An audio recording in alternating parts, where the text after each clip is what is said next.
naman kayo mga idol. Good morning sa lahat. Sa mga sumusuporta ng Ubos Vlog. Good morning. Dito tayo ngayon sa ating maliit na ampalaya.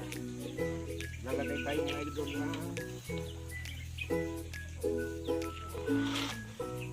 plastic. Kung napapansin niyo mga idol, dami yung mga plastic na ako. Yan ang ating paraan mga idol para makaharvest tayo. Gawa ng mga maraming fruit fly. Maraming fruit fly din dito. Ganito lang mga idol ang gagawin natin. So, bubutasan natin. Tapos, may stapler.